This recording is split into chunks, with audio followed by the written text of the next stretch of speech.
안녕하세요. 오면사입니다. 그날도 여지없이 9시 땡 하고 전화가 울렸어요.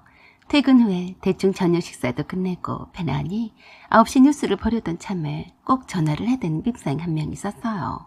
바로 신우였는데요. 그렇게도 할 일이 없나 매일 전화를 하는데 그만 좀 했으면 싶을 정도로 별 영양가 없는 말뿐이었습니다. 결혼 후 처음 한 달은 신우와 친해보겠다는 일념으로 참을 수는 있었어요. 그런데 이건 아니다 싶었습니다. 하나밖에 없는 신우이는 저보다 나이는 3살이나 어리지만 은근히 시짜짓을 하려고 했어요. 일찌감치 반납 까졌는지 어쨌는지 20대 초반에 부모 허락도 없이 동거를 했다가 보다 못해 등 떠밀려서 결혼을 했어요. 나이는 저보다 어려도 결혼에 있어서는 선배란 식으로 은근히 제 앞에서 대장 노릇을 하려고 했습니다. 신우이라 비유도 좀 맞춰주고 맞장구도 쳐가며 재밌게 대화를 이어가줬더니 저를 우습게 보더라고요. 나이도 어린 것이 감히 새언니한테 말꼬리를 내리기 시작하더니 어느 날 신우의 관심사에 대해서 말했어요. 언니는 언제 우리 조카들 구경시켜줄 거예요? 벌써 조카 타령이에요? 아직 계획 없어요. 말도 안 돼요. 우리 엄마 아빠가 얼마나 손주들 욕심이 많은데 그래요. 남들은 혼전 임신도 많이 하던데 언니는 왜 아직까지 소식이 없어요? 사돈남말하는 거 아니에요? 겨우 결혼한 지 6개월인데 무슨 임신 타령이에요? 아가씨는 결혼한 지 7년째인데 아직 소식이 없으면서 그래요. 라고 한 후에 아차 싶었습니다. 시어머니께서 신우의 임신에 관해서는 말조심을 하라고 하셨거든요. 신우는 남들처럼 밖에 나가서 일하는 여자도 아닌 전업주부였어요. 수년째 임신한다는 핑계로 집에서 잘 놀고 있었어요. 그런 탓에 정작 본인은 임신이 안 되는 것에는 전혀 걱정도 없었는데 괜시리 시어머니만 신우가 임신되지 않는 것에 대해서 예민해 있었어요. 약간 거침이 없는 내 말에 빈정이 상했는지 곧바로 저에게 그랬어요. 언니는 꼭 그렇게 말해야겠어요? 내가 임신도 못하는 주제면서 그런 말을 꺼낸다는 말인데요. 그래서 묻는 거예요. 아가씨나 나나 때가 되면 임신을 하겠죠. 그랬더니 신우가 그랬어요. 내가 모른 줄 알아요? 왜 솔직해지지 못해요? 오빠도 알고 있어요. 뭘요? 뭐긴 뭐예요. 언니가 부름인 거 말이에요. 뭐라고요? 내가 언니가 다닌다는 산부인과에 물어봤어요. 거기에 내 친구 후배가 간호사거든요. 그 말에 저는 한 대 얻어맞는 기분이었어요. 제가 부인과 질환이 있어서 치료차 다니던 병원이 여러 곳이 있었어요. 어떤 곳은 치료를 하면 임신을 할 수 있다고 했고 어떤 곳은 아예 임신이 안 될 수도 있다는 말을 들었어요. 그래서 조심스러워서 남편한테도 말도 못 꺼내고 있었던 중이었는데 하필 신우가 알게 되었다니 정말 운도 없었어요. 얼마 전에 신우에게 우연히 병원에 갔었다는 말을 한 적이 있었는데 그걸 그렇게 새겨듣고 알아봤다니 별로 기분이 좋지 않았습니다. 그래서 제가 물었어요. 아가씨, 내 뒷조사하고 다녔어요? 네? 뒷조사라고요? 제가 그냥 궁금해서 언니가 어디가 아파서 그런지 물어본 것뿐이에요. 그러면 안 되는 거예요? 그렇게 궁금했으면 맨날 전화할 때 물어보면 될 것이지. 왜 나 몰래 조사하고 다녀요? 그랬더니 신우가 얼척이 없다는 듯이 그랬어요. 언니, 참 웃기네. 예민하게 나온 걸 보니까 진짜로 불임이 맞나 보네. 언니, 우리 오빠 속이고 결혼했죠? 재수없이 불임인 주제에 어떻게 우리 오빠랑 결혼했어요? 이런 걸 두고 적반하장이라고 했던가요? 누가 누구한테 할 소리인지 웃겼어요. 결혼 7년 동안에 임신 한 번도 해본 적이 없는 주제에 입만 살아서 납발 불고 있더라고요. 이게 어디서 재수없다는 말을 써? 내가 잘해주니까 아예 올라타려고 하네. 너 나한테 혼나봐야 정신을 차릴래? 어머머, 언니 감히 신우한테 막말하네. 언니 새겨둬요. 우리 엄마요. 나는 멀쩡한데도 혹시나 불임일까 싶어서 전전긍긍하는 사람이에요. 언니가 불임인 줄 알았다면 절대로 우리 오빠랑 결혼 못했어요.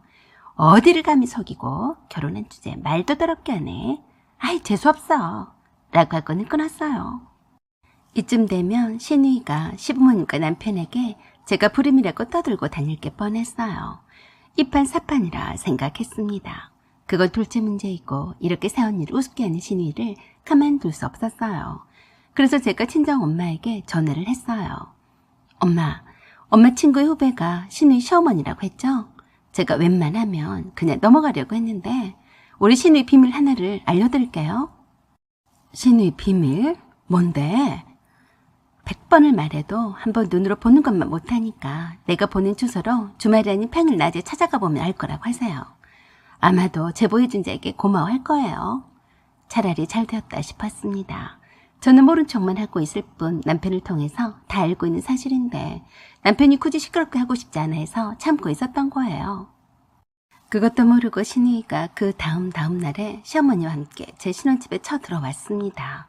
무슨 말을 하러 왔는지 뻔했어요. 의기양양해하며 내려다보는 꼴이라니 양아치도 저런 양아치도 없다고 생각했어요. 신우이라고 사람 대접을 해줬더니 진짜 사람인 줄 착각했습니다. 시어머니가 남편에게 그러셨어요. 너는 알고 있었냐? 엄마, 뭘요? 네 처가 불임이란다. 사실이야? 그래서 제가 말했어요.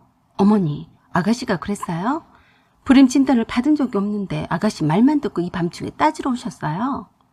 그럼 아니란 말이냐? 네, 제가 임신하기 전에 검사를 받아봤더니 무록도 있고 자궁근종도 있다고 해서 치료를 받고 있어요. 물론 그게 심해지고 치료가 잘 안 되면 불임의 가능성도 있다고 해서 열심히 치료받는 중이에요. 그랬더니 신이가 끼어들어서 그랬어요.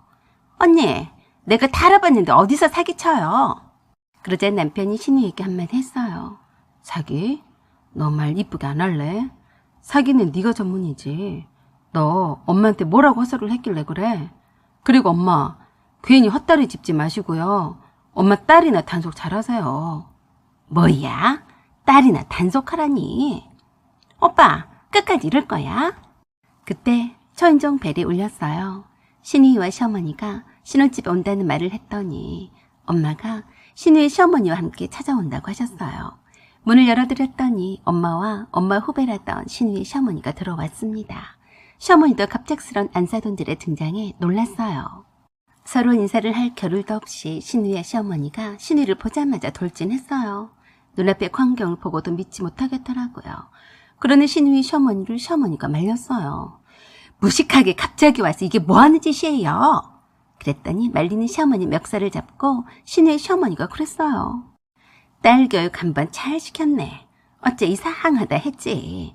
멀쩡한 애가 왜 7년 동안 임신을 못하나 했어. 너네들 모녀 사기단 맞지? 내가 경찰에 신고했으니까 지금 오고 있을 거야. 어디 콩밥 한번 먹어봐라. 지금 이게 무슨 행패예요? 그래? 네 딸한테 물어봐라. 때 맞춰서 초인종 벨이 울리더니 경찰이 찾아왔어요. 신우이 남편이 경찰을 태동하고 함께 왔더라고요. 제목이 한두 개가 아니었어요. 혼인 빙자에다, 투자 사기에다, 시댁돈을 훔쳐간 절도죄에다. 결정적인 것은 신우이가 나이가 많은 돈 많은 남자와 살림을 차리고 살면서 결혼을 했다는 거였어요.